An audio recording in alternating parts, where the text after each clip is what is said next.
Genesis chapter 18. Yahweh appeared to him at the oak of Mamre while he was sitting by the entrance of the tent during the hottest part of the day. He looked up, and there he saw 3 men standing near him. As soon as he saw them, he ran from the entrance of the tent to greet them and bowed to the ground. "My Lord," he said, "if I find favor with you, please do not pass your servant by.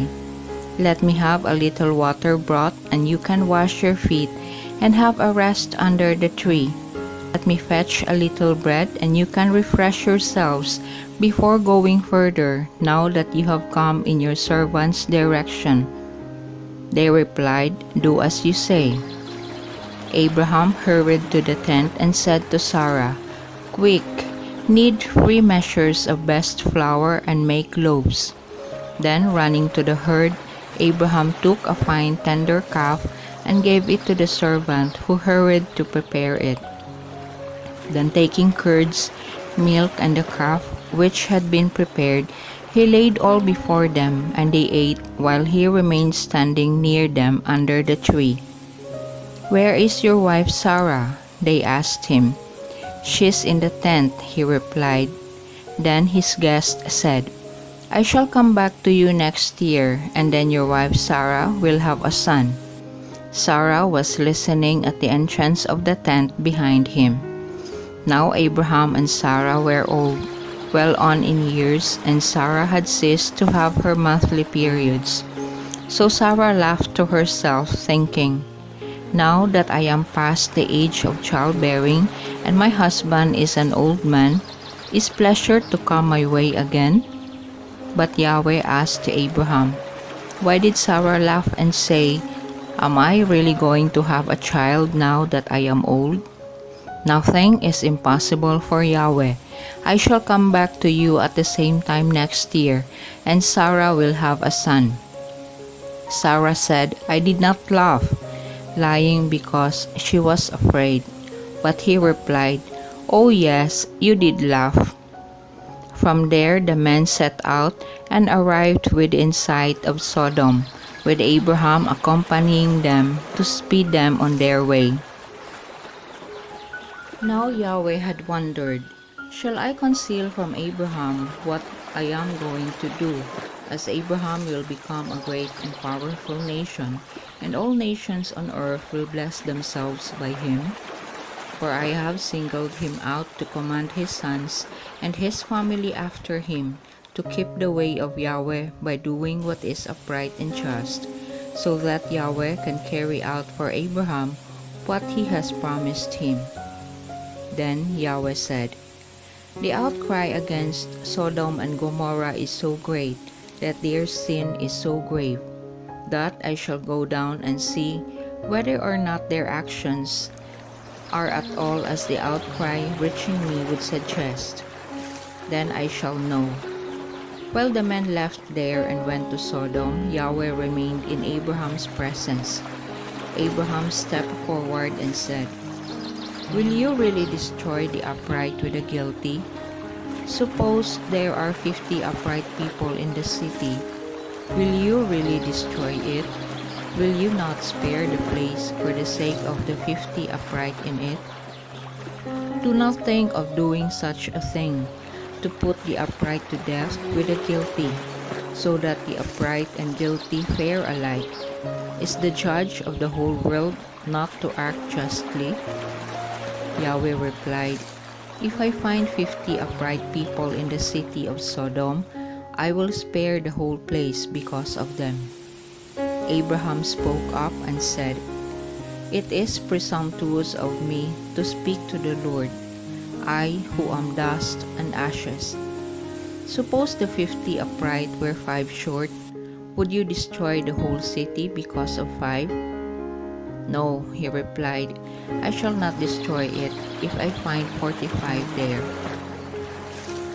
Abraham persisted and said, "Suppose there are 40 to be found there." "I shall not do it," he replied, "for the sake of the 40.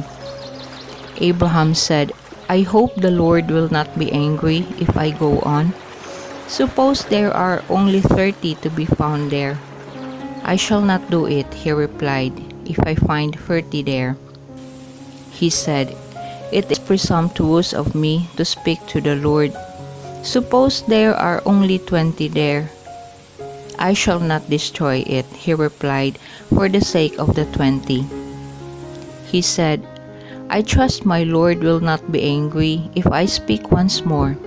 Perhaps there will only be 10. I shall not destroy it, he replied, for the sake of the 10. When he had finished talking to Abraham, Yahweh went away, and Abraham returned home. Genesis chapter 19. When the two angels reached Sodom in the evening, Lot was sitting at the gate of Sodom. As soon as Lot saw them, he stood up to greet them and bowed to the ground. My lords, he said, please come down to your servant's house to stay the night and wash your feet. Then you can make an early start on your journey. No, they said, we shall spend the night in the square. But he pressed them so much that they went home with him and entered his house. He prepared a meal for them, baking unleavened bread, and they had supper. They had not gone to bed when the house was surrounded by the townspeople, the men of Sodom, both young and old, all the people without exception. Calling out to Lot, they said, Where are the men who came to you tonight? Send them out to us so that we can have intercourse with them. Lot came out to them at the door, and having shut the door behind him, said, Please, brothers, do not be wicked. Look, I have 2 daughters who are virgins. I am ready to send them out to you, for you to treat as you please. But do nothing to these men, since they are now under the protection of my roof. But they retorted, Stand back. This fellow came here as a foreigner, and now he wants to play the judge. Now we shall treat you worse than them. Then they forced Lot back and moved forward to break down the door. But the men reached out, pulled Lot back into the house with them, and shut the door. And they dazzled those who were at the door of the house, one and all, with a blinding light, so that they could not find the doorway. The men said to Lot, Have you anyone else here, your sons, your daughters, and all your people in the city? Take them away, for we are about to destroy this place, since the outcry to Yahweh against those in it has grown so loud that Yahweh has sent us to destroy it. So Lot went off and spoke to his future sons-in-law who were to marry his daughters. On your feet, he said, leave this place, for Yahweh is about to destroy the city. But his sons-in-law thought he was joking. When dawn broke, the angels urged Lot on, To your feet, take your wife and your 2 daughters who are here, or you will be swept away in the punishment of the city. And as he hesitated, the man seized his hand and the hands of his wife and his 2 daughters, Yahweh being merciful to him, and led him out and left him outside the city. When they had brought him outside, he was told, Flee for your life. Do not look behind you or stop anywhere on the plain. Flee to the hills, or you will be swept away. Oh no, my lord, Lot said to them, You have already been very good to your servant and shown me even greater love by saving my life, but I cannot flee to the hills, or disaster will overtake me and I shall die. The town over there is near enough to flee to, and is small. Let me flee there. After all, it is only a small place, and so survive. He replied, I grant you this favor too, and will not overthrow the town you speak of. Hurry, flee to that one, for I cannot do anything until you reach it. That is why the town is named Zoar. The sun rose over the horizon just as Lot was entering Zoar. Then Yahweh rained down on Sodom and Gomorrah brimstone and fire of his own sending. He overthrew those cities and the whole plain, with all the people living in the cities and everything that grew there. But Lot's wife looked back and was turned into a pillar of salt. Next morning, Abraham hurried to the place where he had stood before Yahweh, and looking towards Sodom and Gomorrah and the whole area of the plain, he saw the smoke rising from the ground like smoke from a furnace. Thus it was that, when God destroyed the cities of the plain, he did not forget Abraham, and he rescued Lot from the midst of the overthrow, when he overthrew the cities where Lot was living. After leaving Zoar, Lot settled in the hill country with his 2 daughters, for he dared not stay at Zoar. He lived in a cave, he and his 2 daughters. The elder said to the younger, "Our father is an old man, and there is no one here to marry us in the normal way of the world. Come on, let us ply our father with wine and sleep with him. In this way we can preserve the race by our father." That night they made their father drunk, and the elder slept with her father, though he was unaware of her coming to bed or of her leaving. The next day the elder said to the younger, "Last night I was the one who slept with our father. Let us make him drunk again tonight, and you go and sleep with him. In this way we can preserve the race by our father." They made their father drunk that night too, and the younger went and slept with him, though he was unaware of her coming to bed or of her leaving. Both Lot's daughter thus became pregnant by their father. The elder gave birth to a son whom she named Moab, and he is the ancestor of the Moabites of our own times. The younger also gave birth to a son whom she named Ben-Ami, and he is the ancestor of the Bin-Ammon of our times. Genesis chapter 20. Abraham left there for the region of the Negeb and settled between Kadesh and Shur. While staying in Gerar, Abraham said to his wife Sarah, "She is my sister." And Abimelech, the king of Gerar, had Sarah brought to him. But God visited Abimelech in a dream one night. "You are to die," he told him, "because of the woman you have taken, for she is a married woman." Abimelech, however, had not gone near her, so he said, "Lord, would you kill someone even if he is upright?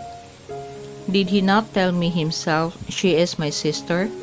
And she herself said, 'He is my brother.' I did this with a clear conscience and clean hands." "Yes, I know," God replied in the dream, "that you did this with a clear conscience, and I myself prevented you from sinning against me. That was why I did not let you touch her. Now send the man's wife back, for he is a prophet and can intercede on your behalf for your life. But understand that if you do not send her back, this means death for you and all yours." Early next morning, Abimelech summoned his full court and told them the whole story, at which the people were very much summoning Abraham. Abimelech said to him, "What have you done to us? What wrong have I done to you for you to bring such guilt on me and on my kingdom? You had no right to treat me like this." Abimelech then said to Abraham, "What possessed you to do such a thing?" "Because," Abraham replied, "I thought there would be no fear of God here, and that I should be killed for the sake of my wife. Anyway, she really is my sister, my father's daughter, though not my mother's, besides being my wife." So when God made me wander far from my father's home, I said to her, "There is an act of love you can do for me. Everywhere we go, say of me that I am your brother." Abimelech took sheep, cattle, men and women slaves, and presented them to Abraham, and gave him back his wife Sarah. And Abimelech said, "Look, my land is open to you. Settle wherever you please."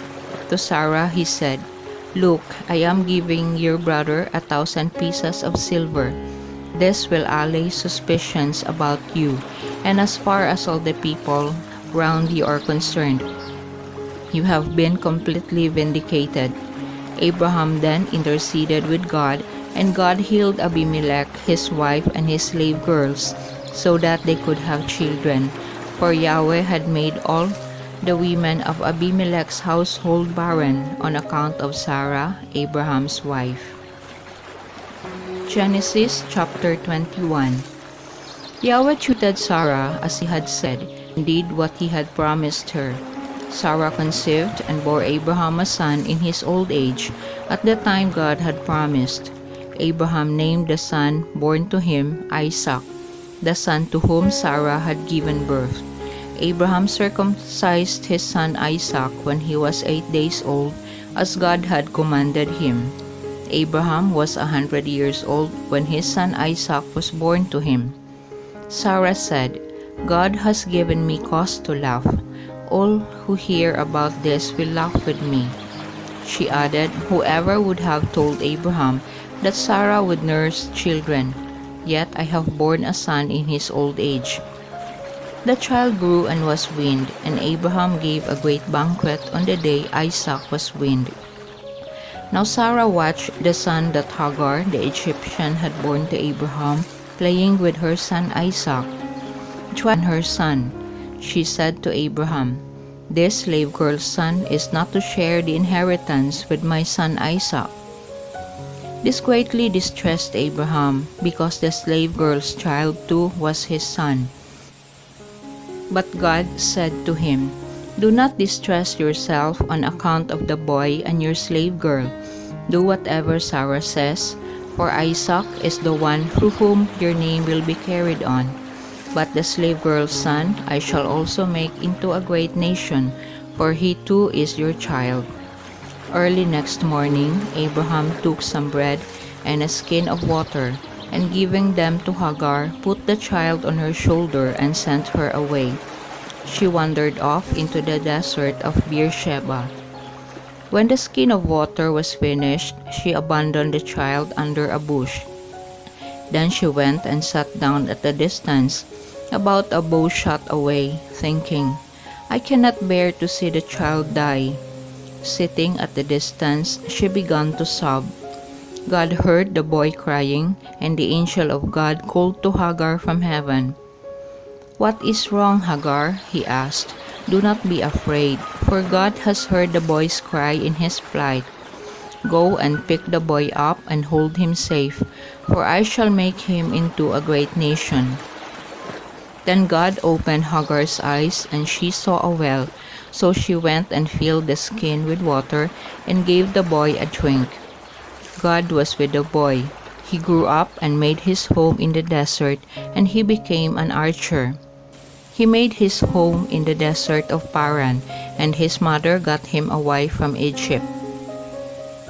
About then, Abimelech and Phicol, the commander of his army, said to Abraham, "Since God is with you in everything you do, swear to me by God, here and now, that you will not act treacherously towards me or my kith and kin, behave with the same faithful love to me and the land of which you are a guest, as I have behaved to you." "Yes," Abraham replied, "I swear it." Abraham then reproached Abimelech about a well that Abimelech's servants had seized. "I do not know who has done this," Abimelech said. "You yourself have never mentioned it to me, and for myself I heard nothing of it till today."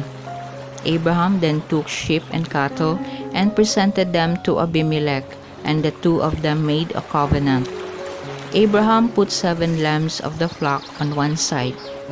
"Why have you put these 7 lambs on one side?" Abimelech asked Abraham. He replied, "You must accept these 7 lambs from me as evidence that I have dug this well." This was why the place was called Beersheba, because there the two of them swore an oath. After they had made a covenant at Beersheba, Abimelech and Phicol, the commander of his army, left and went back to Philistine territory. And Abraham planted a tamarisk at Beersheba, and there he invoked the name of Yahweh. Abraham stayed for a long while in Philistine territory. Genesis chapter 22. It happened sometime later that God put Abraham to the test. "Abraham, Abraham," he called. "Here I am," he replied.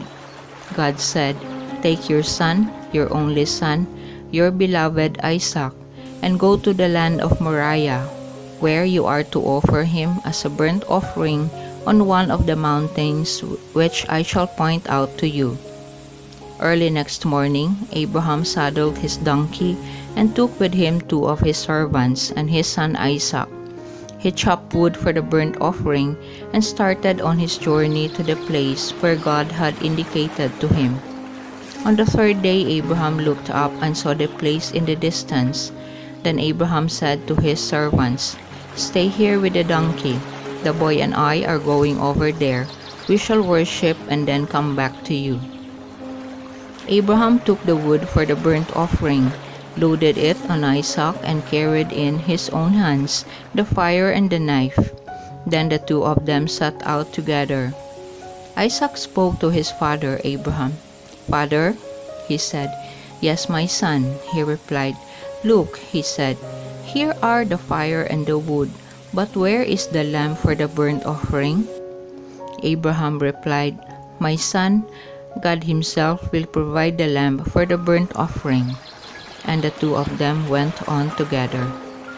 When they arrived at the place which God had indicated to him, Abraham built an altar there and arranged the wood. Then he bound his son and put him on the altar on top of the wood. Abraham stretched out his hand and took the knife to kill his son, but the angel of Yahweh called to him from heaven. "Abraham, Abraham," he said. "Here I am," he replied. "Do not raise your hand against the boy," the angel said. "Do not harm him, for now I know you fear God. You have not refused to me your own beloved son." Then looking up, Abraham saw a ram caught by its horns in a bush. Abraham took the ram and offered it as a burnt offering in place of his son. Abraham called this place Yahweh Provides, and hence the saying today, "On the mountain Yahweh provides." The angel of Yahweh called Abraham a second time from heaven. "I swear by my own self," Yahweh declares, "that because you have done this, because you have not refused me your own beloved son, I will shower blessings on you and make your descendants as numerous as the stars of the heaven and the grains of sand on the seashore. Your descendants will gain possession of the gates of their enemies. All nations on earth will bless themselves by your descendants, because you have obeyed my command." Abraham went back to his servants, and together they set out for Beersheba, and Abraham settled in Beersheba. It happened sometime later that Abraham received a word that Milcah too had now borne sons to his brother Nahor: Uz his firstborn, Bush his brother, Kimwell father of Aram, Chesed, Hazu, Pildash, Chidlaph, Bethuel, and Bethuel was the father of Rebekah. These were the 8 children Milcah gave Nahor, Abraham's brother. He had a concubine named Reumah, and she too had children: Tebah, Gaham, Tahash, and Makkah. Genesis chapter 23. The length of Sarah's life was 127 years. She died at Kiriath Arba, now Hebron, in the land of Canaan, and Abraham proceeded to mourn and bewail her. Then rising from beside his dead, Abraham spoke to the Hittites. "I am a stranger resident here," he said. "Let me have a burial site of my own here, so that I can remove my dead for burial." The Hittites replied to Abraham, "Please listen to us, my lord. We regard you as a prince of God. Bury your dead in the best of our tombs. Not one of us would refuse you his tomb for you to bury your dead." At this, Abraham rose and bowed low to the local people, the Hittites, and pleaded with them as follows: "If you consent to my removing my dead for burial, you must agree to intercede for me with Ephron, son of Zohar, for him to let me have the cave he owns at Machpelah, which is on the edge of his field. Let him sell it to me in your presence at its full price for a burial site of my own." Now Ephron was sitting among the Hittites, and Ephron the Hittite answered Abraham in the hearing of the Hittites of all the inhabitants of his town. "No, my lord, listen to me," he said. "I give you the field and the cave in it. I make this gift in the presence of my kinsmen. Bury your dead." Abraham bowed low to the local people, and in hearing of the local people replied to Ephron as follows: "Be good enough to listen to me. I shall pay the price of the field. Accept it from me, and I shall bury my dead there." Ephron replied to Abraham, "Please listen to me, my lord. What is a plot of land for 400 shekels of silver between me and you? Bury your dead." Abraham agreed to Ephron's terms, and Abraham weighed out for Ephron the silver he had stipulated in the hearing of the Hittites, namely 400 shekels of silver, according to the current commercial rate. Thus Ephron's field at Machpelah facing Mamre, the field and the cave in it, and all the trees anywhere within the boundaries of the field, passed into Abraham's possession in the sight of the Hittites, of all the inhabitants of his town. And after this Abraham buried his wife Sarah in the cave of the field of Machpelah facing Mamre, now Hebron, in the land of Canaan. And so the field and the cave in it passed from the Hittites into Abraham's possession as a burial site of his own. Genesis chapter 24. By now Abraham was an old man, well on in years, and Yahweh had blessed Abraham in every way. Abraham said to the senior servant in his household, the steward of all his property, "Place your hand under my thigh.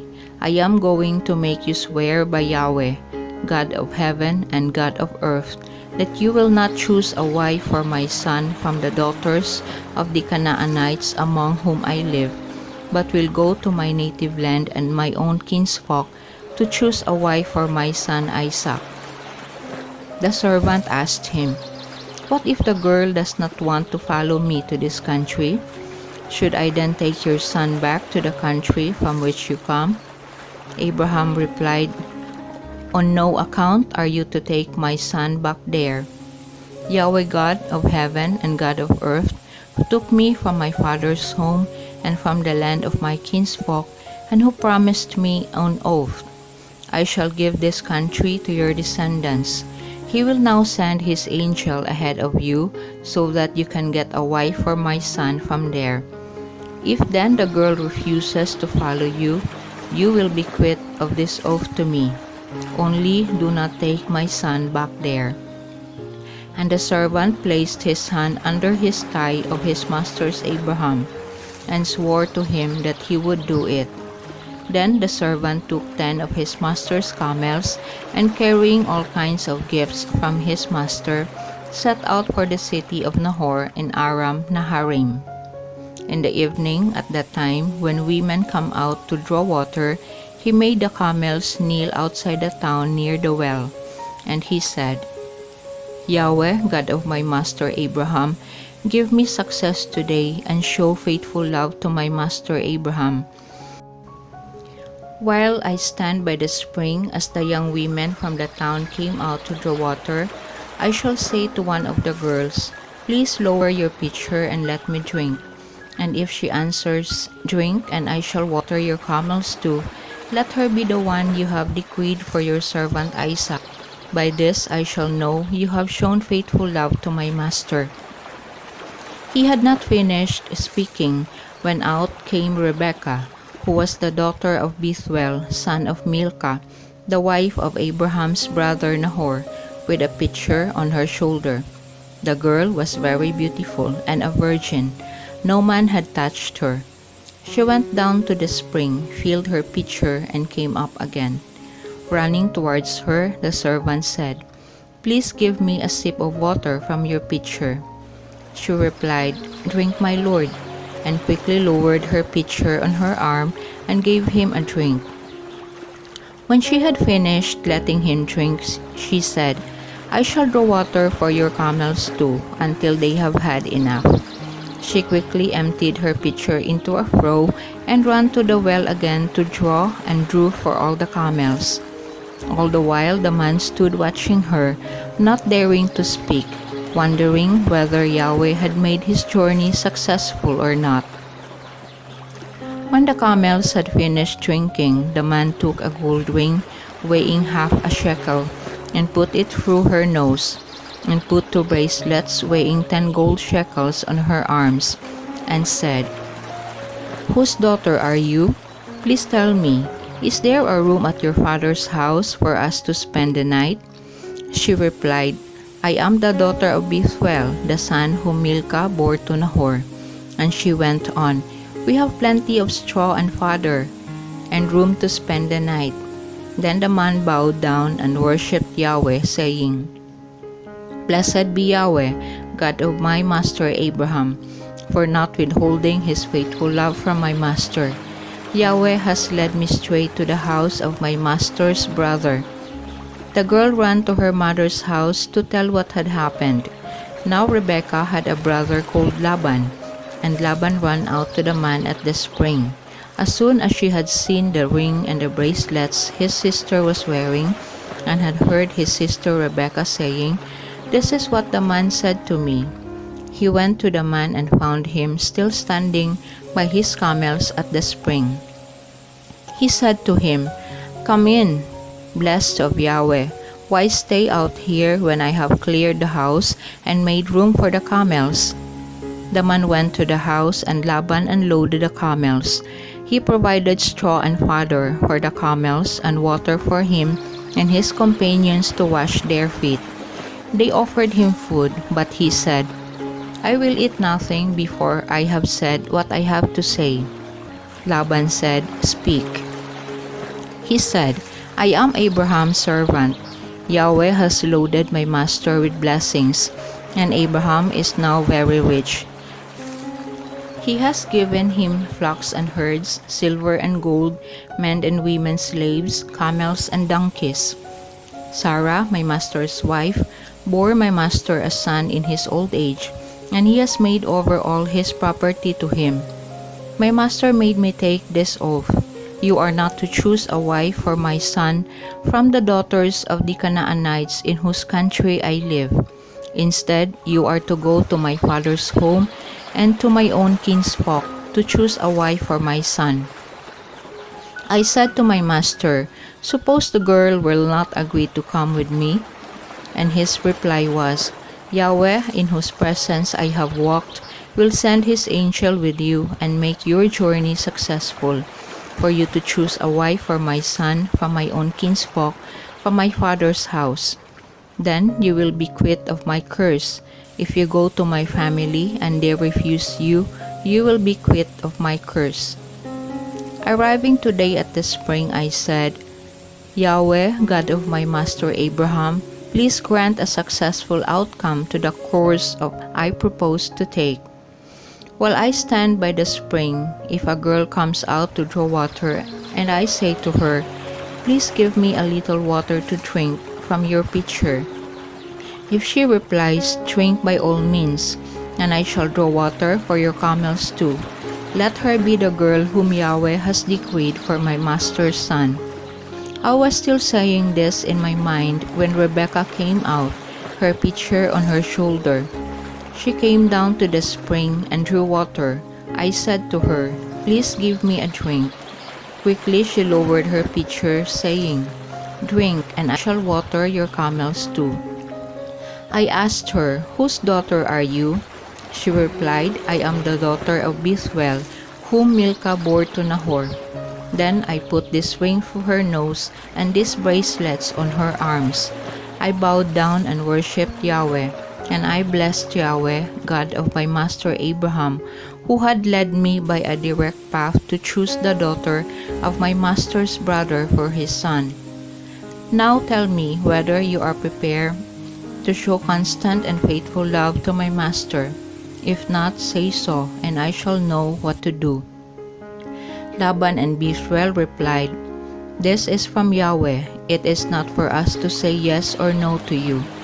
Rebekah is there before you. Take her and go, and let her become the wife of your master's son, as Yahweh has decreed."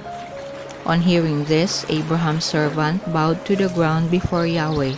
He brought out silver and gold ornaments and clothes, which he gave to Rebekah. He also gave rich presents to her brother and to her mother. They ate and drank, he and his companions, and spent the night there. Next morning, when they went up, he said, "Let me go back to my master." Rebekah's brother and mother replied, "Let the girl stay with us for 10 days or so, then she can go." But he replied, "Do not delay me, since Yahweh has made my journey successful. Let me leave and go back to my master." They replied, "Let us call the girl and find out what she has to say." They called Rebekah and asked her, "Will you go with this man?" She replied, "I will." Accordingly, they let their sister Rebekah go with her nurse and Abraham's servant and his men.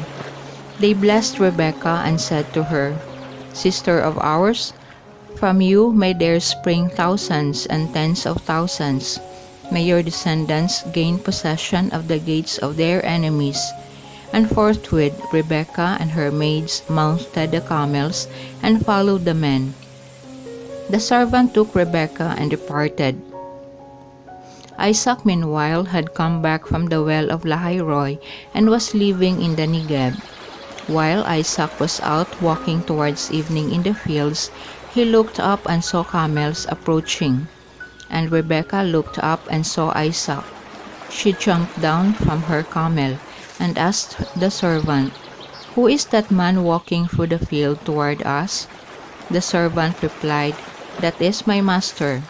So she took her veil and covered herself up. The servant told Isaac the whole story. Then Isaac took her into his tent. He married Rebekah and made her his wife, and in his love for her, Isaac was consoled for the loss of his mother.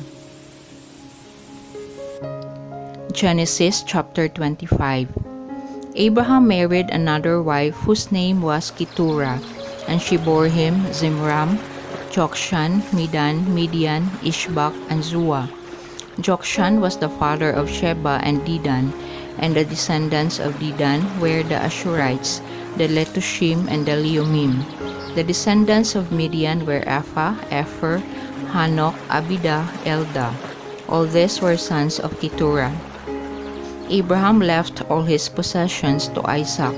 To the sons of his concubines, Abraham made grants during his lifetime, sending them away from his son Isaac eastward to the land of the east. The number of years Abraham lived was 175. When Abraham had breathed his last, dying at a happy ripe age, old and full of years, he was gathered to his people. His sons Isaac and Ishmael buried him in the cave of Machpelah facing Mamre, in the field of Ephron the Hittite, son of Zohar. This was the field that Abraham had bought from the Hittites, and Abraham and his wife Sarah, where by Abraham's death God blessed his son Isaac. Isaac settled near the well of Lahai-roi. These are the descendants of Ishmael, son of Abraham by Hagar, Sarah's Egyptian slave girl. These are the names of the sons of Ishmael by name and line. Ishmael's firstborn was Nebaioth, then Kedar, Adbeel, Mibsam, Mishma, Duma, Massa, Hadad, Tema, Jetur, Naphish, and Kedema. These are the sons of Ishmael, and these are their names according to their settlements and encampments, 12 chiefs as of many tribes. The number of years Ishmael lived was 137. When he breathed his last and died, he was gathered to his people. He lived in the territory stretching from Havilah by Shur just outside Egypt, on the way to Assyria, and he held his own against all his kinsmen. This is the story of Isaac, son of Abraham. Abraham fathered Isaac. Isaac was 40 years old when he married Rebekah, the daughter of Bethuel, the Aramean of Padan Aram, and sister of Laban the Aramean. Isaac prayed to Yahweh on behalf of his wife, for she was barren. Yahweh heard his prayer, and his wife Rebekah conceived. But the children inside her struggled so much that she said, "If this is the way of it, why go on living?" So she went to consult Yahweh. And Yahweh said to her, "There are two nations in your womb. Your issue will be two rival peoples. One nation will have the mastery of the other, and the elder will serve the younger." When the time came for her confinement, there were indeed twins in her womb. The first to be born was red altogether like a hairy cloak, so they named him Esau. Then his brother was born, with his hand grasping Esau's heel, so they named him Jacob. Isaac was 60 years old at the time of their birth. When the boys grew up, Esau became a skilled hunter, a man of the open country. Jacob, on the other hand, was a quiet man, staying at home among the tents. Isaac preferred Esau, for he had a taste for wild game, but Rebekah preferred Jacob. Once when Jacob was cooking a stew, Esau returned from the countryside exhausted. Esau said to Jacob, "Give me a mouthful of that red stuff there, I am exhausted." Hence the name given to him Edom. Jacob said, "First, give me your birthright in exchange." Esau said, "Here I am at death's door. What use is a birthright to me?" Then Jacob said, "First, give me your oath." He gave him his oath and sold his birthright to Jacob. Then Jacob gave him some bread and lentils too. He ate, drank, got up, and went away. That was all Esau cared about his birthright. Genesis chapter 26. There was a famine in the country, different from the previous famine which took place in the time of Abraham.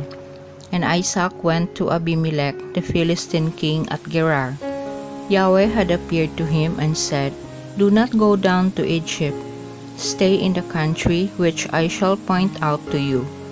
Remain for the present in that country. I shall be with you and bless you. For I shall give all these countries to you and your descendants in fulfillment of the oath I swore to your father Abraham. I shall make your descendants as numerous as stars of heaven, and I shall give them all these countries, and all nations on earth will bless themselves by your descendants. In return for Abraham's obedience, for he kept my charge, my commandments, my statutes, and my laws."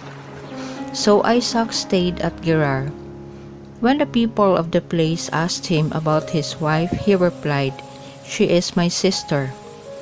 For he was afraid to say, "She is my wife," thinking, "The people of the place will kill me because of Rebekah, since she is beautiful." When he had been there some time, Abimelech the Philistine king happened to look out of the window and saw Isaac fondling his wife Rebekah. Abimelech summoned Isaac and said to him, "Surely she must be your wife. How could you have said, 'She is my sister'?" Isaac replied, "Because I thought I might be killed on her account." Abimelech said, "What a thing to do to us! One of the people might easily have slept with your wife. We should have incurred guilt, thanks to you." Then Abimelech issued this order to all the people, "Whoever touches this man or his wife will be put to death." Isaac sowed his crops in that country, and that year he reaped 100-fold. Yahweh blessed him, and the man became rich. He prospered more and more, until he was very rich indeed. He acquired flocks and herds and retinue. The Philistines began to envy him. The Philistines had blocked up all the wells dug by his father's servants in the days of his father Abraham, filling them in with earth. Then Abimelech said to Isaac, "You must leave us, for you have become much more powerful than we are." So Isaac left. He pitched camp in the valley of Gerar, and there he stayed. Isaac reopened the wells dug by the servants of his father Abraham and blocked up by the Philistines after Abraham's death, and he gave them the same names as his father had given them. But when Isaac's servant digging in the valley found a well of spring water there, the herdsman of Gerar disputed it with Isaac's herdsmen, saying, "That water is ours." So Isaac named the well Esek, because they had disputed with him. They dug another well, and there was a dispute over that one too, so he named it Sitnah. Then he left there, and dug another well, and since there was no dispute over this one, he named it Rehoboth, saying, "Now Yahweh has made room for us to thrive in the country." From there he went up to Beersheba. Yahweh appeared to him the same night and said, "I am the God of your father Abraham. Do not be afraid, for I am with you. I shall bless you and multiply your offspring for my servant Abraham's sake." There he built an altar and invoked the name of Yahweh. There he pitched his tent, and there Isaac's servant sank a well. Abimelech came from Gerar to see him, with Ahuzzath his adviser, and Phicol the commander of his army. Isaac said to them, "Why do you come to me, since you hate me, and have made me leave you?" "It became clear to us that Yahweh was with you," they replied, "and so we thought, it is time to have a treaty sworn between us and you. So let us make a covenant with you, that you will not do us any harm, since we never molested you, but were unfailingly kind to you, and let you go away in peace. Henceforth Yahweh's blessing on you." He then made them a feast, and they ate and drank. Early next morning they exchanged oath. Then Isaac bade them farewell, and they left him as friends. It happened the same day that Isaac's servant brought him news about the well they had been digging. "We have found water," they said to him. So he called the well Sheba, and hence the town is named Beersheba to this day. When Esau was 40 years old, he married Judith, daughter of Beeri the Hittite, and Basemath, daughter of Elon the Hittite. These were a bitter disappointment to Isaac and Rebekah. Genesis chapter 27. When Isaac had grown old and his eyes were so weak that he could no longer see, he summoned his elder son Esau. "Son," he said, and Esau replied, "Here I am." He then said, "Look, I am old and do not know when I may die. Now take your weapons, your quiver and bow, go out into the country and hunt me some game. Make me the kind of appetizing dish I like, and bring it to me to eat, and I shall give you my special blessing before I die." Rebekah was listening while Isaac was talking to his son Esau.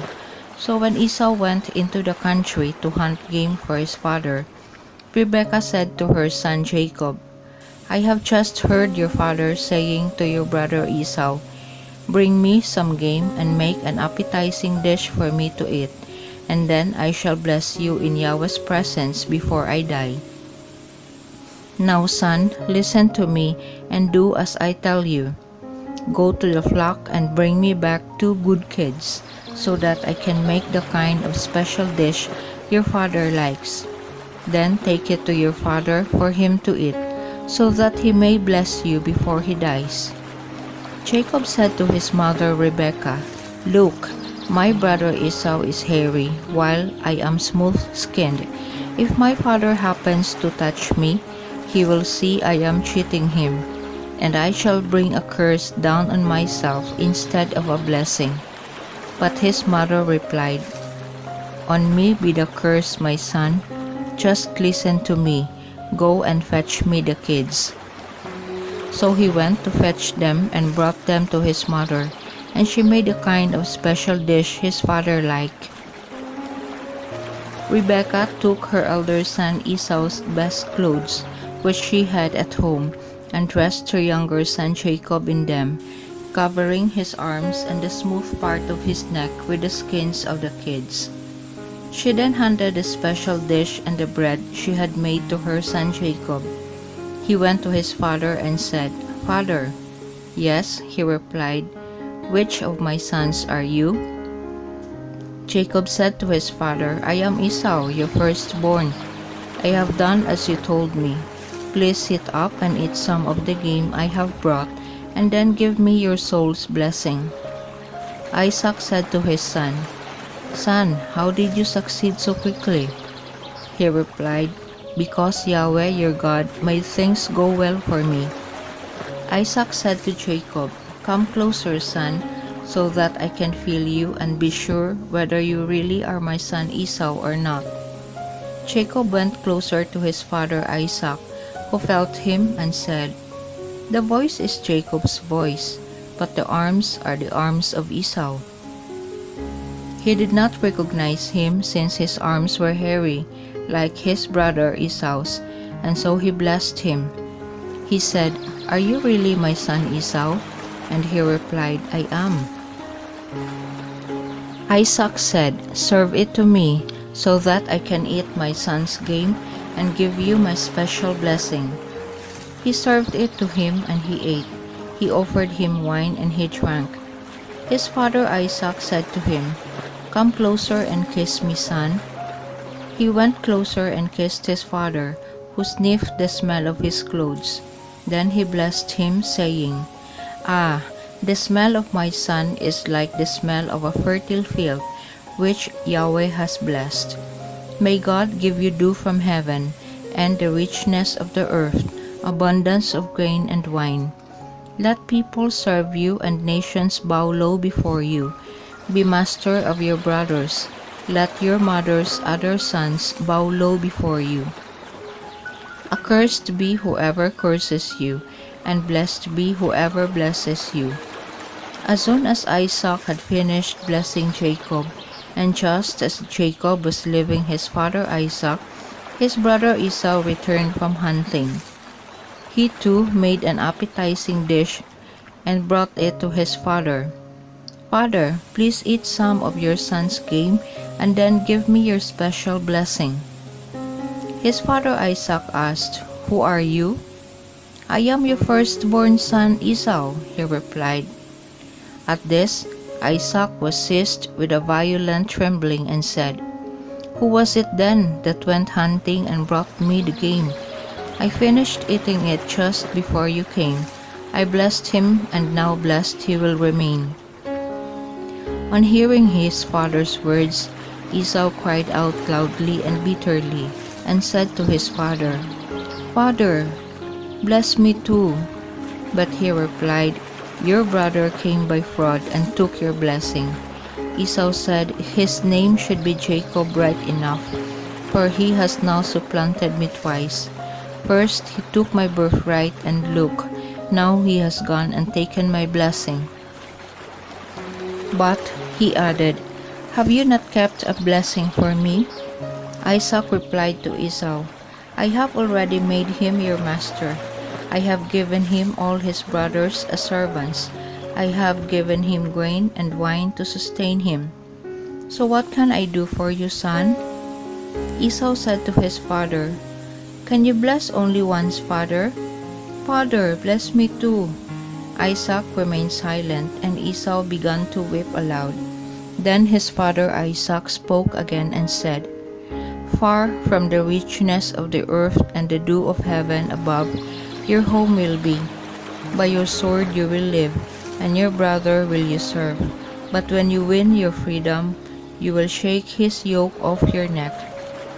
Esau hated Jacob because of the blessing his father had given him. And Esau said to himself, "The time to mourn for my father will soon be here. Then I shall kill my brother Jacob." When the words of Esau, her elder son, were repeated to Rebekah, she sent for her younger son Jacob and said to him, "Look, your brother Esau means to take revenge and kill you. Now, son, listen to me. Go at once and take refuge with my brother Laban in Haran. Stay with him a while until your brother's fury cools, until your brother's anger is diverted from you, and he forgets what you have done to him. Then I shall send someone to bring you back. I do not want to lose you both on one day." Rebekah said to Isaac, "The Hittite women sicken me to death. If Jacob were to marry a Hittite woman like this, one of the local women, what would there be left in life for me?" Genesis chapter 28. So Isaac summoned Jacob and blessed him, and he gave him this order: "You are not to marry any of the Canaanite women. Go off to Padan Aram, the home of Bethuel, your mother's father, and there choose a wife for yourself from the daughters of Laban, your mother's brother. May El Shaddai bless you. May he make you fruitful and make you multiply, so that you become a group of nations. May he grant you the blessing of Abraham, you and your descendants after you, so that one day you may own the country where you are now living as a stranger, which God gave to Abraham." Then Isaac sent Jacob away, and Jacob went to Padan Aram, to Laban son of Bethuel the Aramean, and brother of Rebekah the mother of Jacob and Esau. When Esau saw that Isaac had blessed Jacob and sent him to Padan Aram to choose a wife there, and that in blessing him he had given him this order: "You are not to choose a wife from the Canaanite women," and that in obedience to his father and mother, Jacob had gone to Padan Aram, Esau then realized how much his father Isaac disapproved of the Canaanite women. So Esau went to Ishmael and chose for a wife, in addition to the wives he had, Mahalath, daughter of Abraham's son Ishmael, and sister of Nebaioth. Jacob left to Beersheba and set out for Haran. When he had reached a certain place, he stopped there for the night, since the sun had set. Taking one of the stones of that place, he made it his pillow and lay down where he was. He had a dream. There was a ladder planted on the ground with its top reaching to heaven, and God's angels were going up and down on it. And there was Yahweh standing beside him and saying, "I, Yahweh, am the God of Abraham your father, and the God of Isaac. The ground on which you are lying I shall give to you and your descendants. Your descendants will be as plentiful as the dust on the ground. You will spread out to west and east, to north and south, and all clans on earth will bless themselves by you and your descendants. Be sure I am with you. I shall keep you safe wherever you go, and bring you back to this country, for I shall never desert you until I have done what I have promised you." Then Jacob awoke from his sleep and said, "Truly Yahweh is in this place, and I did not know." He was afraid and said, "How awe-inspiring this place is! This is nothing less than the abode of God, and this is the gate of heaven." Early next morning, Jacob took the stone he had used for his pillow and set it up as a pillar, pouring oil over the top of it. He named the place Bethel, but before that the town had been called Luz. Jacob then made his vow, "If God remains with me and keeps me safe on this journey I am making, if he gives me food to eat and clothes to wear, and if I come home safe to my father's home, then Yahweh shall be my God. This stone I have set up as a pillar is to be a house of God, and I shall faithfully pay you a tenth part of everything you give me.